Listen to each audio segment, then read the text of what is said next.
Trabalhar essa série de mensagens nesse mês de outubro, por ocasião dos 500 anos da Reforma Protestante.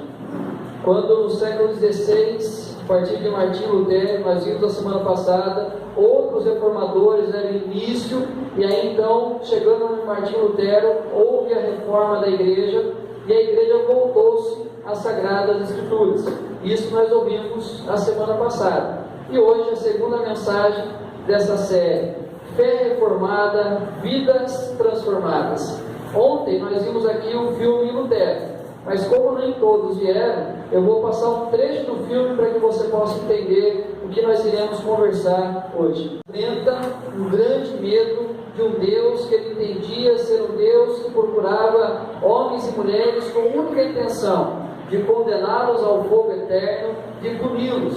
E duas frases ele fala nesse diálogo: eu tenho pecados demais para ser padre, vivo em terror por medo do julgamento.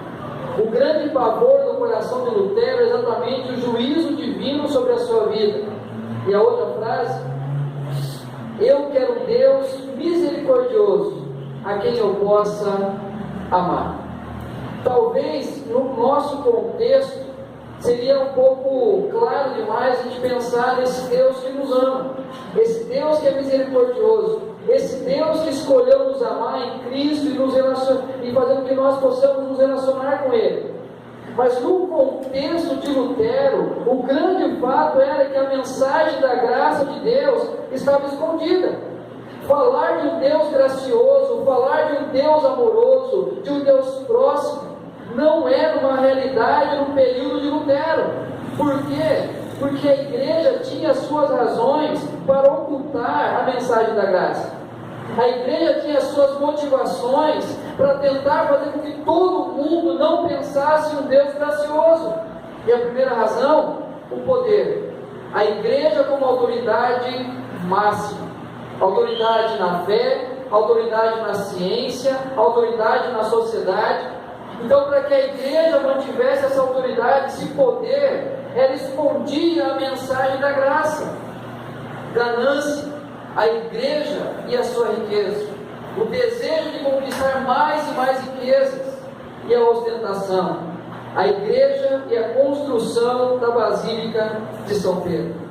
Então a grande questão da época era exatamente o desejo que a igreja tinha de poder, de ganância e de ostentação. E por consequência disso, a igreja oculta a mensagem da graça, ela oculta um Deus que abençoa, um Deus que ama, um Deus que zela, um Deus que cuida.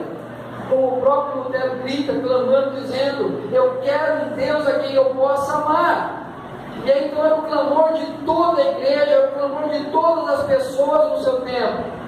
E aí chega o Papa Leão X, no século XVI, institui a venda de indulgências. Eu quero primeiro trazer um pouco aquilo que era essa venda da indulgência, que foi estipulada no ano de 1190, aonde a igreja tinha um propósito: arrecadar o dinheiro para levar aos pobres e aos necessitados. E era uma punição material ao pecado cometido. Então, se alguém cometesse algum pecado e ele confessasse seus pecados, ele deveria confessar a Deus, mas também dar uma quantia de dinheiro para a igreja, para que pudesse ser revertido a causas sociais. Mas quando chega no século XVI, o Papa Leão X, com um desejo de poder, de ganância e de ostentação, ele inverte isso. Ele começa a dizer que a indulgência era o recebimento do perdão eterno. Então você chegaria diante do sacerdote, pagaria um valor, uma quantia, e ele daria para você um documento assinado pelo Papa, dizendo que você receberia o perdão dos seus pecados, mas também e como livramento do purgatório, doutrina estipulada pela igreja no ano de 1430. Surge a doutrina do purgatório, aonde você morre aqui, mas tem um outro lugar que você pode aguardar. E é esse lugar que você aguarda. Você vai continuar pagando os preços do seu pecado, e sofrimento e angústia, até que seja purificada a sua alma, e você entra agora no reino dos céus. Uma doutrina inventada pela igreja no ano de 1430. Mas com a venda da indulgência, qual que era a promessa da época? Se você comprar indulgência, você vai livrar-se dos seus pecados, mas também pode livrar pessoas do purgatório. Então, se você tem um parente seu que morreu e não pagou o pecado dele, você vai dar uma oferta ao sacerdote, vai dar uma oferta à igreja de Roma, e a consequência disso é que você vai colocar o nome dele nessa indulgência e imediatamente ele vai ser livre do purgatório. E o negócio era tão sério que enquanto eles davam as ofertas, cantavam essa música, que eu não irei cantar, apenas citar o refrãozinho dela. Cada vez que uma moeda no fundo do gasofilácio cai, uma alma do purgatório sai. Exemplo, isso aqui é o gasofilácio, né, Ale? Gasofilácio. Eu demorei a aprender essa palavra. Então, cada vez que uma moeda caía aqui, fazia um barulho lá no fundo, uma alma saía do purgatório. Então, era esse o pensamento que era ensinado na época. O que a igreja faz com isso? Comercializava o perdão e a graça de Deus. O que a igreja traz como poder nas suas mãos é exatamente o poder de controlar aquele que Deus iria perdoar ou não. Então começou a comercializar o perdão de Deus, e aí a salvação tornou-se fruto das obras. Então eu sou salvo a partir da quantia que eu pago, a partir da oferta que eu dou, eu recebo a bênção de Deus, eu recebo o perdão de Deus, eu recebo o perdão que a igreja vai me oferecer. E aí, tira-se o foco da ação divina e centraliza na ação do homem. Olha para a graça de Deus e tira da história. E coloca agora a ação do homem, a ação de cada um de nós como centro de todas as coisas. O problema disso é que gera medo e pavor, porque é a certeza da punição divina. Quando Lutero aprende que a graça de Deus foi tirada do centro da história e colocou-se a ação do homem em primeiro lugar, é lógico que teria a certeza da punição divina. Ou você se encontra numa situação hoje que diz: eu sou digno de entrar no reino dos céus porque eu sou uma pessoa boa demais. Quem de nós iríamos ousar fazer isso? E gerava culpa, incapacidade humana de perfeição. Queridos, toda religião que foca o homem, que foca a ação de cada um de nós, gera essas duas realidades: certeza da punição e um sentimento de culpa. Pode conversar com qualquer pessoa que frequenta igrejas, religiões, que foca nas suas atitudes. E aí, Lutero, conversando com o seu tutor, como nós vimos no vídeo, ele recebe um conselho: volte-se a Cristo Jesus. Lembrando, Lutero já era um padre formado, e ele recebe agora a ordem de se voltar para Jesus. Essa cena que nós vimos é logo após a primeira missa ministrada por Lutero, que ele cai em desespero porque reconhece o seu pecado, ele cai em desespero porque conhece a sua natureza humana e entendia que não tinha condições de oferecer algo para Deus. E aí o homem faz um desafio para ele: volte-se para Cristo Jesus. E sabe o que Lutero faz? Pega a palavra de Deus e começa a estudar o livro de Romanos e o livro aos Gálatas. Em Romanos, ele se depara com essa afirmação: o justo viverá por fé. E quando ele lê esta afirmação do apóstolo Paulo, ele diz duas frases: foi como se as portas do céu tivessem se aberto para mim. Então eu senti como se tivesse nascido de novo e entrado no paraíso. Alguém com pavor, alguém com medo da justiça, da ira de Deus, alguém que tinha pavor do julgamento final, porque tinha uma convicção que iria ser lançado no fogo eterno. Ele leu a afirmação que o justo viverá por fé.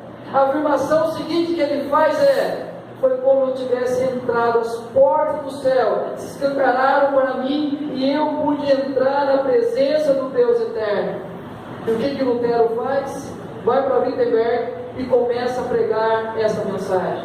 Ele começa a ensinar na igreja a seguinte realidade: você é pecador, você não tem condições de por si mesmo entrar nos céus, você não merece nada, mas a punição que viria sobre você, o castigo que iria sobre a sua vida, alguém sofreu na cruz, alguém levou sobre si o sofrimento, e esse alguém é Cristo Jesus.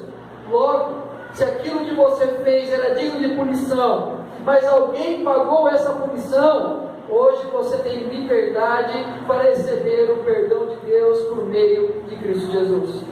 E aí, a igreja de Roma começa a ficar revoltada com aquela mensagem, porque já ninguém mais queria comprar as indulgências, ninguém mais queria ofertar dinheiro à igreja, porque entendia que não era por meio de obras, não era por meio de finanças, não era pelo dinheiro que iria comprar o favor de Deus, mas era simplesmente pelo ato de Cristo Jesus na cruz. E aí ele recebe a ordem para se calar. O que Lutero faz? Escreve as 95 teses e coloca na porta da igreja de Wittenberg. E ele começa a dizer naquelas teses todas aquilo que ele acreditava. E a tese de número 21 diz assim: eram, portanto, os pregadores de indulgências que afirmam que a pessoa é absolvida de toda a pena e salva pelas indulgências do Papa. Está errado. Qualquer pregador que diz que aquele que procura o favor de Deus através da finança, ele não vai receber, e a pessoa absolvida de toda a pena e salva dos seus pecados. A 24 diz assim: por isso, a maior parte do povo está sendo necessariamente ludibriada por essa magnífica, indistinta promessa de absolvição da pena. Ele vai dizer que através da compra de indulgências, ninguém receberá o perdão de Deus. E o pior de tudo é que a maior parte do povo está sendo enganado por essas meias verdades da igreja. Quando nós lemos o Antigo Testamento, nós vamos encontrar a lei que Deus deu ao seu povo. Ele forma Israel, ele dá uma lei ao seu povo e ensina que o seu povo deveria viver aquela lei. E o seu povo seria, através dessa prática da lei, um povo que seria resgatado, um povo que seria salvo. Então nós vamos ver através da lei a possibilidade de alcançar a salvação pelas obras. Só que ele dá 3 tipos de lei. Primeiro, a lei civil. Tinha a finalidade de regular a sociedade civil no Estado teocrático de Israel. Essa lei civil que você encontra na Bíblia funcionava apenas para a nação de Israel. A segunda lei, a lei moral, tem a finalidade de deixar bem claro ao homem os seus deveres, revelando as suas carências e auxiliando a discernir o bem do mal, e aponta para a realidade do homem. Tem a lei civil, que servia para a nação de Israel, e a lei moral, que tem um propósito: mostrar um Deus santo, e a exigência que ele faz na sua vida e da minha vida. E a terceira lei, a religiosa ou cerimonial, tinha a finalidade de impressionar aos homens a santidade de Deus e concentrar as suas atenções no Messias prometido. Qual que é essa lei religiosa ou lei cerimonial? É quando você vê a ordem dada ao sacerdote de sacrificar o animal e queimá-lo no altar. Então era um sacrifício para que o homem e a mulher pudessem receber o perdão de Deus. Mas esse sacrifício apontava algo maior, que era aquele que viria morrer no nosso lugar. O problema é que chega em Hebreus capítulo 10 e diz assim: olha, todos os sacerdotes se apresentam dia após dia a exercer o serviço sagrado e a oferecer muitas vezes os mesmos sacrifícios, que nunca jamais podem remover pecados. Jesus, porém, tendo oferecido para sempre o único sacrifício pelos pecados, assentou-se à destra de Deus. Ele traz à memória o que era feito no Antigo Testamento. Todos os dias, o sacerdote tinha que sacrificar em seu favor e em favor do povo. E aquele sacrifício tinha que ser repetido constantemente. Mas chega Jesus Cristo, e que não apresenta algo como oferta, mas apresenta a si mesmo como o próprio sacrifício na presença de Deus. E a diferença do Antigo Testamento, que tinha que apresentar diariamente o sacrifício, agora Jesus apresentou-se como sacrifício vivo uma vez por todas. Ou seja, a lei civil e a lei cerimonial deixou de existir. Não tem mais a necessidade, porque a lei civil cabia apenas à nação de Israel. A lei cerimonial cabia apenas àquilo que apontaria a pessoa de Jesus. Já não é mais necessário o sacrifício, não é mais necessário a mutilação, não é mais necessário o auto-sacrifício. Por quê? Porque Cristo Jesus já pagou o preço necessário para que toda a lei fosse cumprida, toda a justiça de Deus fosse cumprida. E já não é mais necessário que apresentemos as nossas ofertas na presença de Deus, a fim de receber o favor divino. Mas a lei moral continua valendo. A lei moral, os 10 mandamentos, tudo que vai dizer em Levíticos, em Deuteronômio, continua valendo.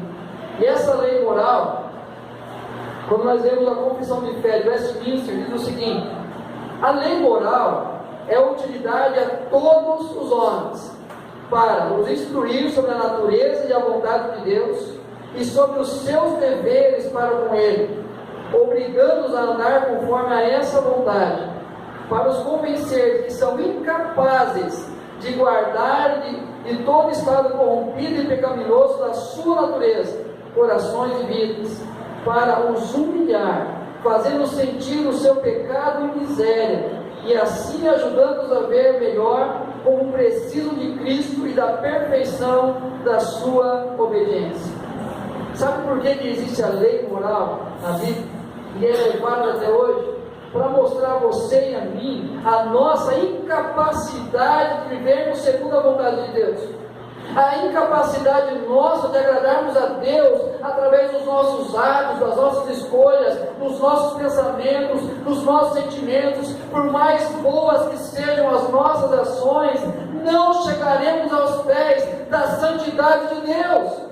Nem de longe nós poderemos clamar a esse Deus, porque o pecado que em nós habita, o pecado que em nós trouxe tamanha degradação, nos afastou totalmente desse Deus. Olha o que diz John Stott, diante da lei moral: todos os seres humanos, de todas as raças e classes sociais, você e eu, de todos os credos e culturas, tanto judeus como gentios, imorais e moralistas, religiosos e ateus, todos, sem exceção, são pecadores, culpados, indesculpáveis e sem defesa diante de Deus.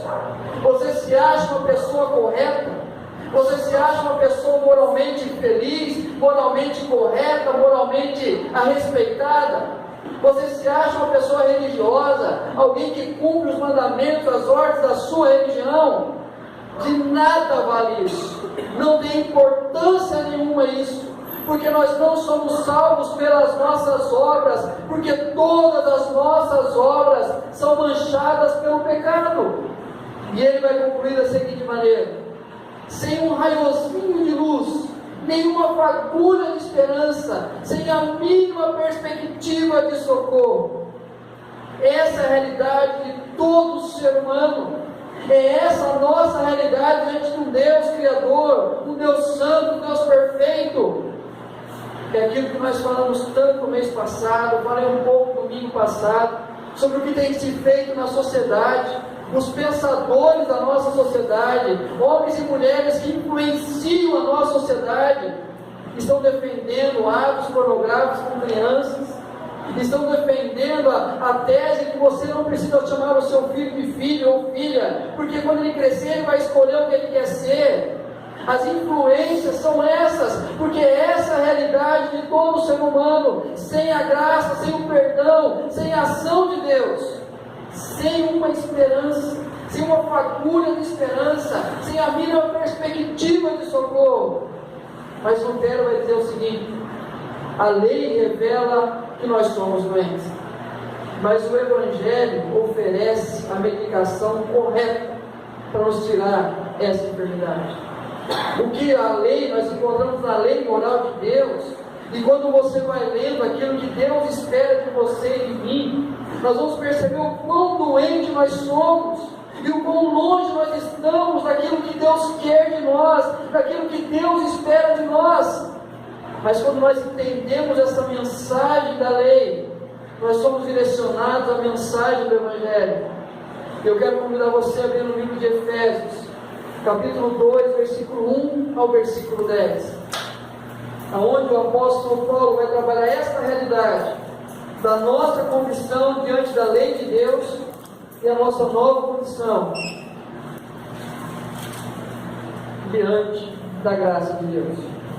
Efésios capítulo 2, verso 1 ao 10, diz assim: Ele vos deu vida, estando vós mortos dos vossos delitos e pecados, nos quais andastes outrora, segundo o curso deste mundo, segundo o príncipe da potestade do ar, do espírito que agora atua nos filhos da desobediência, entre os quais também todos nós andamos outrora, segundo as inclinações da nossa carne, fazendo a vontade da carne e dos pensamentos, e éramos por natureza filhos da ira, como também os demais. Mas Deus, sendo rico em misericórdia, por causa do grande amor com que nos amou, e estando nós mortos em nossos delitos, nos deu vida juntamente com Cristo. Pela graça sois salvos. Versículo 6: E juntamente com Ele nos ressuscitou e nos fez assentar nos lugares celestiais em Cristo Jesus, para mostrar nos séculos vindouros a suprema riqueza da sua graça, em bondade para conosco em Cristo Jesus. Porque pela graça sois salvos, mediante a fé, e isso não vem de vós, é dom de Deus, não de obras, para que ninguém se glorie, pois somos feitura dele, criados em Cristo Jesus para boas obras, as quais Deus de antemão preparou para que andássemos nelas. Em Deuteronômio 27 e 26 diz assim: Maldito aquele que não confirmar as palavras da lei, não as cumprindo, e todo o povo dirá amém. Termina de promulgar toda a lei e termina com essa afirmação: maldito, maldito aquele que não confirmar as palavras desta lei. Não é você olhar a lei e dizer assim: a lei é boa, a lei traz valores importantes. Não, é você praticar tudo aquilo que a lei moral de Deus nos pede, tudo aquilo que Deus revelou através da sua lei, revelando a sua santidade, a sua vontade para a nossa vida. Porque Tiago vai dizer que nós podemos cumprir toda a lei, mas se tropeçarmos em apenas um item, toda ela foi perdida.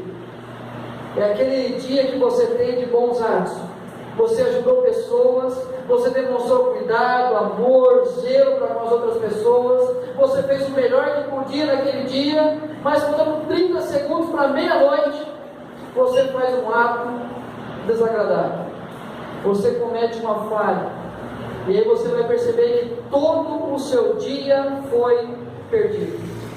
Agora joga isso para uma vida toda, tentando ser o melhor religioso possível, tentando fazer o melhor da sua vida, dando o melhor de você às outras pessoas, tentando agradar todo mundo, tentando fazer o que é certo, mas uma só falha, um só erro destrói tudo aquilo que você tentou fazer ao longo dos seus dias.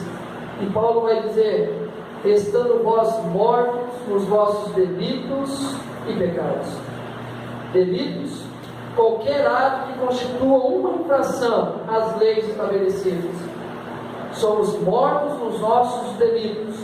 Qualquer ato que vai contra a lei estabelecida, você se encontra dessa forma. Pecado: a ideia é que o homem, ao errar o alvo, atinge outro lugar, um lugar errado. Essa palavra designa pecados morais, idolatria e pecados cerimoniais.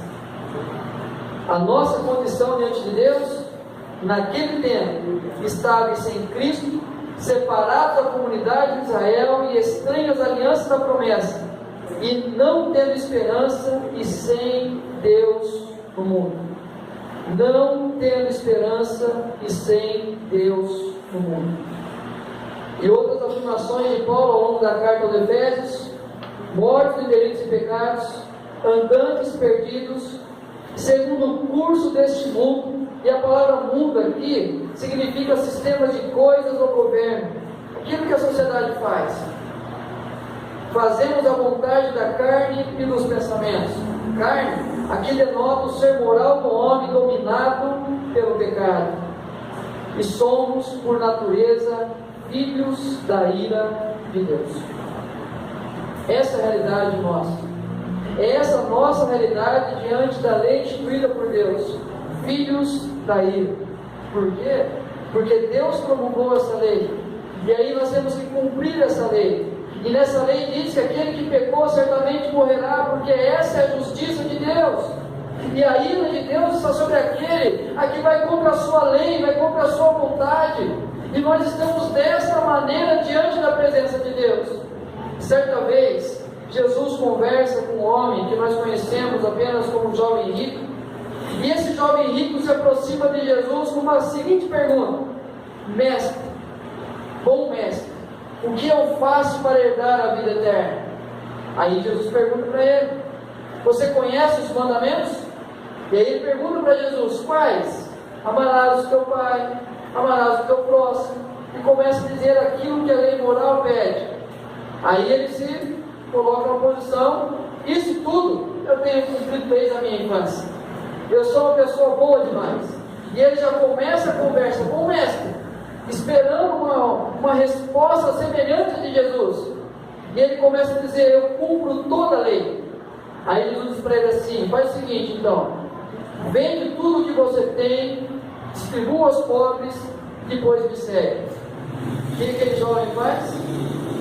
Vira as costas, entristecido, porque era dono de muita propriedade. Jesus olha para os seus discípulos e diz assim: é mais fácil o camelo passar por um buraco de uma agulha do que um rico entrar no reino dos céus. E aí bate o desespero nos discípulos. E aí eles fazem uma pergunta que nós também fazemos. Ouvindo isso, os discípulos ficaram grandemente maravilhados e disseram: sendo assim, quem pode ser salvo? Essa é a pergunta que nós fazemos diante da lei moral de Deus, diante da santidade de Deus. Se Deus quer homens e mulheres que sejam semelhantes a Ele, homens e mulheres perfeitos, sem pecado, sem maldade, homens e mulheres que fazem tudo de bom e melhor, quem vai ser salvo? Quem pode comparecer à presença desse Deus? A resposta de Jesus, fitando neles o olhar, disse-lhes: isto é impossível aos homens, mas para Deus tudo é possível. Diante daquilo que Deus requer de nós, queridos, é impossível para nós tentarmos conquistar a salvação pelas nossas obras. É impossível tentar pensar que aquilo que nós fazemos de bom é tão perfeito, é tão puro, que Deus vai nos escolher para andar na presença dEle. A lei moral aponta para a necessidade de um Salvador. A lei moral traz para nós a nossa realidade, para apontar para nós a necessidade que nós temos de um Salvador.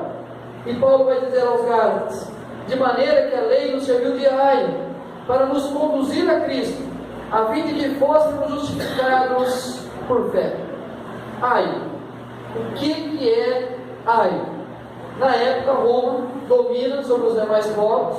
Eles sequestram ali os sábios da Grécia e pegam esses sábios da Grécia, trazem para andar com eles e dão como escravos para eles. E eles pegam os sábios gregos e fazem o seguinte: cuida aqui do meu filho. Você é responsável para educar o meu filho quanto à moral, quanto à ética. Você vai levar o meu filho para a escola, você vai trazer o meu filho para a escola, aonde surge a questão da pedagogia. E aí, a função dele é ensinar a lei, ensinar sobre a santidade de Deus, revelar a condição da perdição do homem e a necessidade de um Salvador. O que Paulo está dizendo aqui? A lei de Deus foi dada para nos servir como uma pedagogia, como um ensino para nós. Aquele que vai caminhar do nosso lado e vai mostrar o que nós estamos fazendo e corrigindo aquilo que nós estamos fazendo de errado e nos ensinando a coisa certa. Mas conforme essa lei vai nos apontando aquilo que somos, ela vai apontar para uma direção: a santidade de Deus. Você começa a ver a lei moral e vai pensando: esse Deus é santo demais, a exigência que Ele faz é muito grande, e revela a nossa perdição, que em nós nada nós encontraremos de bom, em nós nada vai ter de bom que Deus vai aceitar. E é óbvio que a salvação teria que vir de fora, algo que está fora de nós, algo que não pertence à nossa natureza pecaminosa. E aí, essa frase diz assim: a lei é o martelo que nos quebra, o Evangelho é o óleo que nos cura. A lei é o martelo que nos quebra. Quanto mais eu procuro conhecer da lei, quanto mais eu procuro ler, mais eu vou me diminuindo, mais eu vou sendo humilhado, mais eu vou sendo quebrado, porque eu sei que eu não tenho condição nenhuma de fazer aquilo que Deus quer de mim. Mas o Evangelho vem e cura, ou seja, a salvação é somente pela graça. A nossa salvação é somente pela graça. É esta a conclusão que Lutero chega, é essa a conclusão dos pós-reformadores, é essa a conclusão que nós encontramos no ensino de Jesus, nos ensinos dos apóstolos, nos ensinos dos pais da igreja. É exatamente essa doutrina que nós temos que reaprender na nossa vida. Porque é interessante como nós cristãos sabemos que a salvação é pela graça, mas quantas vezes nós temos medo de perder a salvação, porque nós pecamos, porque nós erramos, porque nós nos deparamos com a nossa realidade.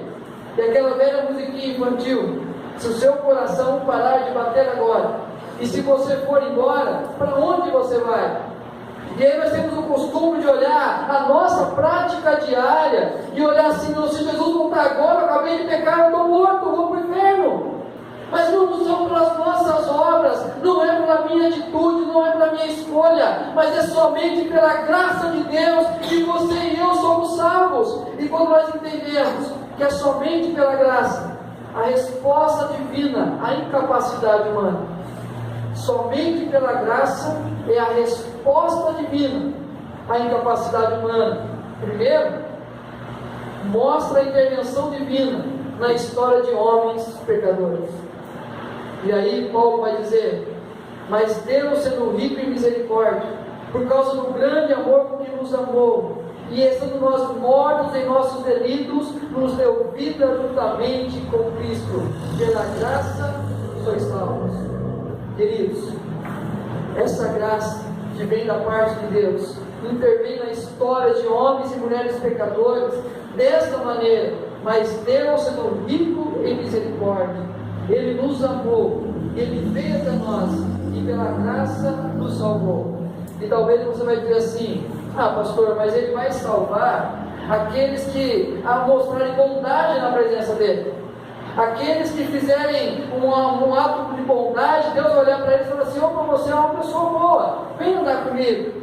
Olha o que Paulo vai dizer aos Romanos: porque Cristo, quando nós ainda éramos fracos, morreu ao seu tempo pelos ímpios.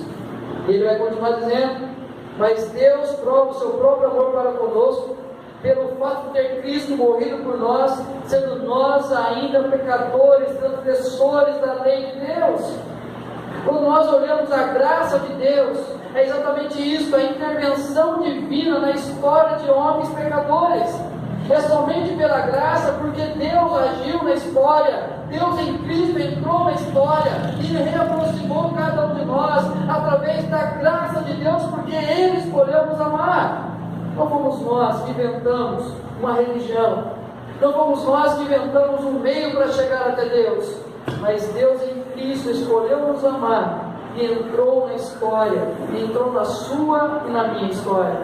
Tem um professor nosso no seminário, reverendo Adi Salom, deu aula por 40 anos no seminário, por mais até. Ele um dia chegou na sala, no primeiro ano, eu sentado no fundo, os melhores sempre sentam no fundo, e eu sentado lá, ele olhou assim para mim e falou o seguinte: fala a sua data de nascimento. Eu falei: 18/6/77. O que isso significa? Aí eu, cheio de sabedoria, respondi: significa que o tempo passa, reverendo. Aí ele falou para mim assim: como assim o tempo passa? O tempo passa para a barata, para o cavalo, para o cachorro, o tempo passa para todo mundo. Isso não é uma resposta que se dá. Aí continuou a aula normal, e aí ele deu a resposta. Isso é uma confissão de fé. Porque quando você diz que nasceu em 1977, depois de Cristo, você está afirmando um fato histórico. Jesus veio ao mundo e dividiu a história. Chega o segundo ano, ele dando uma outra aula, ele olha para mim e faz a mesma pergunta. Levantei, ajeitei a camisa, estufei o peito. Isso é uma confissão de fé, né? Porque Cristo Jesus veio e transformou a história, dividiu a história e mudou a nossa história. 10, meu querido, 10. Gente, é exatamente isso que acontece. Ele entra na história e muda a história. Ele entra na sua história e na minha história e muda. É uma ação divina em nosso favor, em nosso cuidado. Mas também a resposta divina em capacidade humana mostra a transformação divina na vida de homens caídos. E eu usei a palavra caídos aqui para te resgatar exatamente o que aconteceu no início com Adão, que era a queda. Com a queda de Adão, com a desobediência de Adão, todos nós nos tornamos desobedientes. Com o pecado de Adão, todos nós nos tornamos pecadores. E Paulo vai dizer: e juntamente com ele nos ressuscitou e nos fez assentar nos lugares celestiais em Cristo Jesus, para mostrar nos séculos vindouros a suprema riqueza da sua graça, em bondade para conosco em Cristo Jesus. Nos lugares celestiais em Cristo Jesus. Entendi-se na época o primeiro céu, as nuvens que nós podemos ver com os nossos olhos, e para quem já andou, voou de avião, fica ali do ladinho pela nuvem. O segundo céu são os astros, as estrelas, aquilo mais longe, que os nossos olhos têm dificuldade de ver com perfeição. Mas o terceiro céu, onde inatingível o homem, era exatamente o seu pensamento da época, onde se revelava a glória de Deus, onde a glória de Deus se revela de forma mais perfeita, mais plena, aonde a igreja entendia que exatamente aonde Jesus se encontra hoje, que é exatamente a destra de Deus Pai. É no lugar onde Deus está, que Cristo Jesus está. O que Paulo está afirmando? Que a partir do momento que Cristo entra na história e muda a nossa história, nós somos colocados no mesmo lugar que está Cristo Jesus. Porque aquilo que Ele fez por nós na cruz, e nós entendemos a mensagem dessa cruz, e nós somos resgatados e reconciliados, e o véu rasga, e apenas o sacerdote podia entrar, mas como o véu rasgou, você e eu podemos entrar na presença dos santos dos santos. Ou seja, nós agora temos livre acesso à presença de Deus. É uma transformação divina na nossa história. Olha o que Martin Lloyd Jones diz: o que portanto o apóstolo está dizendo é o que temos, e tudo que gozamos como cristãos vem de Cristo, que está naquela esfera, e por meio dele, mais que isso, pelo novo nascimento, por nossa regeneração, somos ligados ao Senhor Jesus Cristo, e nos tornamos partícipes da sua vida e de todas as bênçãos que dele vêm. Resumindo, tudo aquilo que Jesus Cristo conquistou na cruz é dado a você. Tudo aquilo que Jesus fez na cruz é entregue a você e a mim. Isso é a transformação divina operada na vida de homens caídos, e somente a graça de Deus pode fazer isso. Não é por outros meios, não é por outras maneiras, mas somente através dessa graça de Deus. Mas também mostra o pagamento divino para o perdão de homens devedores. Olha o que Paulo diz: porque pela graça sois salvos mediante a fé, e isto não vem de vós, é dom de Deus, não de obras, para que ninguém se glorie. Eu e você tínhamos uma dívida impagável. Eu e você tínhamos uma dívida que jamais poderíamos pagar. Algumas religiões vão dizer que você precisa viver 10 vidas, 20 vidas, até se evoluir e alcançar essa salvação. Não vai. Porque se isso fosse possível, Hebreus diz que nós somos determinados a viver uma só vez, depois disso é o juízo. Se uma só vida nós pecamos tanto, imagina você somando esses pecados. Como nós poderíamos pagar? Então a dívida que nós temos diante da lei perfeita de Deus é algo que nós não temos condições de pagar. Mas a graça de Deus é a ação divina em relação à capacidade humana. E olha o que Paulo diz aos Colossenses: e a vós outros, que estáveis mortos pelas vossas transgressões e pela incircuncisão da vossa carne, nos deu vida juntamente com Ele, perdoando todos os nossos, mais uma vez a palavra, delitos, tendo cancelado o escrito de dívida que era contra nós e que constava de ordenanças, o qual nos era prejudicial, removeu inteiramente, encravando na cruz. Todo o preço do pecado, o salário do pecado era a morte. O que Jesus sofreu na cruz era o seu lugar, era o meu lugar. Era uma dívida que nós não conseguiríamos pagar. Mas a graça de Deus é a resposta divina à incapacidade humana. E como consequência disso, pagamento divino para o perdão de homens devedores. E por fim, mostra os valores divinos na vida de homens perdoados.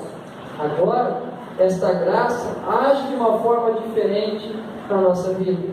E Paulo vai dizer: pois somos feitura dele, criados em Cristo Jesus para boas obras, as quais Deus de antemão preparou para que andássemos nelas. Queridos, somente a graça nos transforma. Somente a graça nos dá uma vida agora diferente, porque você e eu nos encontramos perdoados em Cristo Jesus. E Paulo vai dizer: mas não foi assim que aprendestes a Cristo, se é que de fato tendes ouvido e nele fostes instruídos, segundo é a verdade de Jesus, no sentido de que, quanto ao trato passado, vos despojeis do velho homem, que se corrompe segundo as concupiscências do engano, e vos renoveis no espírito do vosso entendimento, e vos revistais do novo homem, criado segundo Deus em justiça e retidão procedentes da verdade. O velho homem, a herança de Adão, homens e mulheres mortos pelos seus delitos e pecados, homens e mulheres incapazes de reconciliar com Deus, homens e mulheres que não tinham condições algumas de andar na presença de Deus. Mas agora em Cristo Jesus nós somos salvos pela graça, e a ação dessa graça vai colocar em cada de nós os valores divinos na nossa vida, e assim nós iremos nos revestir do novo homem que é Cristo Jesus. E agora Cristo passa a habitar em nós, e os valores do reino de Deus começam a ser prática diária da nossa vida. E agora eu não vou dizer: eu preciso amar para ser aceito por Deus. Eu amo porque eu fui aceito por Deus. Eu preciso perdoar para que eu seja perdoado. Eu perdoo porque eu fui perdoado por Deus. Eu quero andar em santidade de vida para ser aceito por Deus. Não, eu fui aceito por Deus e agora em Cristo eu posso andar em santidade de vida. É exatamente isso, a resposta divina à incapacidade humana. Primeiro, mostra a intervenção divina na história de homens pecadores. Quando você ouvir essa doutrina, somente a graça, lembre que é isso, a intervenção divina para mudar a sua história, a minha história, algo que era incapaz de mudar a partir de nós mesmos. Mostra a transformação divina na vida de homens caídos. Nós não tínhamos condições, mas pela graça nós somos transformados. Mostra o pagamento divino para o perdão de homens devedores. Nós não tínhamos condições de pagar essa dívida, mas somente pela graça Deus em Cristo pagou o preço necessário. E mostra os valores divinos na vida de homens perdoados. Mostra que agora nós somos feitos novas criaturas. Nós não estamos mais debaixo da exigência da lei, mas agora nós estamos debaixo da graça. E quando nós falamos isso, nós não anulamos a lei moral de Deus. Nós entendemos a nossa incapacidade de cumprir a lei moral. E assim nós entendemos que Cristo cumpriu toda a lei. E se Ele cumpriu toda a lei, e nós estamos em Cristo, nós recebemos como parte da herança de Cristo a lei cumprida na nossa vida. E hoje nós somos perdoados. E Paulo vai afirmar: porque pela graça sois salvos, mediante a fé. E isto não vem de vós, é dom de Deus, não de obras, para que ninguém se glorie. Queridos, tira qualquer sentimento do seu coração, qualquer pensamento da sua cabeça, que possa achar que você vai ser perdoado pelas suas ações, pelas suas boas obras, pela sua religiosidade, por qualquer ato de bondade. Tira isso, porque nós não iremos conseguir. Porque basta tropeçar num só item da lei, tudo que nós fizemos vai por água abaixo. Tira isso. Qualquer desejo humano de ser salvo por si mesmo não vai ter condição. Então entenda que nós somos salvos apenas pela graça de Deus. E é isso que Lutero resgata no século XVI, e é isso que a igreja tem ensinado ao longo dos séculos, que nós somos salvos apenas pela graça de Deus. Agora, se você quer entender como isso se aplica à sua vida, você tem que vir no próximo domingo. A graça de Deus perdoa, mas a quem é direcionada essa graça de Deus? Como que nós recebemos o favor de Cristo? Como nós recebemos o ato sacrificial de Jesus naquela cruz? Como que nós podemos fazer parte daqueles que a lei moral não traz punição eterna porque alguém cumpriu? Isso nós iremos aprender no próximo domingo, somente a fé. E você percebe que eu estou falando poucas vezes o nome de Cristo, que não é comum nas minhas mensagens, mas é porque nós vamos aprender somente a fé, dia 22, somente a Cristo, e no último domingo, somente a Deus, a glória. Então não falte domingo que vem, somente a fé. Vamos orar, queridos?